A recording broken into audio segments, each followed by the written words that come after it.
विराट, भाभी ये सब क्या है? अब तुम्हारी बच्ची को जो भी हवस है ना वो भी तुम इससे ही पूरी कर लो।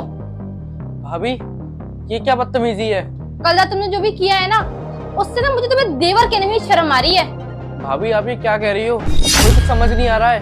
अच्छा, अब एक काम करो, तुम्हारे भैया को आने दो, उन्हीं को मैं बताऊंगी कि तुम्हारी क्या करतूतें हैं, तभी तुम्हारी अकल ठिकाने आएगी। भाभी आप ये क्या बोली जा रही हो? भाभी तो माँ समान होती है और मैं आपके बारे में, छी, मुझे सोचने में भी बहुत शर्म आ रही है। देखो ना भाभी, भैया का आने का टाइम हो गया है, आप इस रूम से जल्दी चले आओ। ये लो आ गए तुम्हारे भैया, अब उन्हीं को बताऊंगी कि क्या करतूतें हैं तुम्हारी।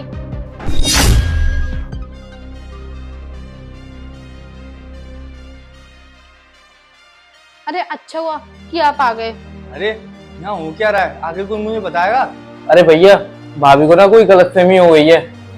ऐसा है, मुझे ना कोई भी गलतफहमी नहीं हुई है। ऐसा था, रात को ना इनको कॉफी चाहिए थी तो मैं इनके रूम में ना इनको कॉफी देने गई थी, तो इन्होंने ना मेरे से बदतमीजी की, मुझे ना छेड़ा इन्होंने और मेरा हाथ पकड़ा और मेरे साथ ना जबरदस्ती करने की कोशिश भी की इन्होंने।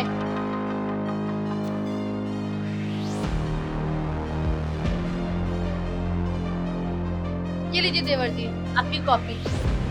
अरे वाह भाभी जी, वाह, इसमें से खुशबू तो बहुत अच्छी आ रही है।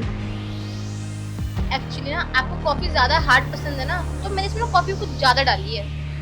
अरे मैं कॉफी की बात नहीं, आपके प्यारे प्यारे बदन की बात कर रहा था। ये क्या बदतमीजी है देवर जी? देखो ना, भैया भी घर पे नहीं है, चलो ना कुछ करते हैं, आओ ना। अरे भाभी जी, अब आगे एक शब्द और नहीं, समझा? भैया मेरी कोई गलती नहीं है। तुझे जरा सी शर्म नहीं आई? भाभी है वो तेरी, माँ समान, और तुझे शर्म नहीं आई ये काम करते हुए? अगर सोच, मम्मी पापा को पता चलेगी तो उन पे क्या बीतेगी। तेरे को थोड़ा तो शर्म करना चाहिए था। भैया आप मेरी बात तो सुनने की कोशिश करो। चुप एकदम, उससे पहले मैं अपना आपा खो दूं, तू घर से बाहर निकल जा, वरना पुलिस को बुला के तेरी भाभी को छेड़ने के जुर्म में तेरे को अंदर करवा दूंगा, समझा तू? अरे तुझे अब भी शर्म नहीं आ रही? बैग उठा और निकल जा इस घर से, निकल यहाँ से।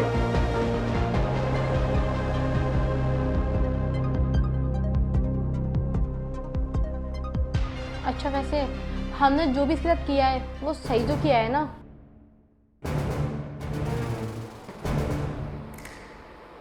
अरे खुशबू, क्या हुआ? तुम परेशान क्यों लग रही हो? अरे कुछ नहीं, थोड़ी टेंशन। टेंशन? किस बात की टेंशन?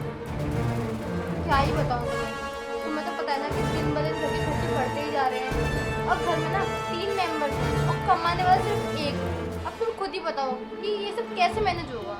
तुम बोल तो सही रही हो खुशबू, विशाल भी अब बड़ा हो गया है, वो भी समझे अपनी जिम्मेदारी। कब तक मैं उसको बिठा के खिलाता रहूँगा? तुमने सही बोला, मैं उससे एक बार बात करता हूँ इस बारे में, शायद वो समझ जाए। हाँ कह तो एकदम ठीक रहे हो तुम, पर क्या करें, तुम्हारे पैसों ने ना उसको सिर पे चढ़ा रखा है। हाँ खुशबू, कह तो तुम सही रही हो, पर हमारे पास अब एक ही रास्ता बचा है जिससे इसको हम घर से बाहर निकाल सकते हैं, तभी ये अपनी जिम्मेदारी समझेगा और अपने पैरों पे खड़ा होगा।